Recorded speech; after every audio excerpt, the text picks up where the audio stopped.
పల్లె కళే పలుకుతున్నది, ఆ జానపదం జల్లుమన్నది, ఆ జానజతై అల్లుకున్నది.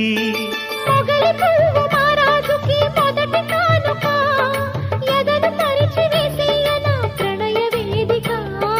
మల్లె నవ్వు మారాణి ఈ గొల్ల గోపిక, మూగ మనసు వింటున్నది మురళి గీతిక.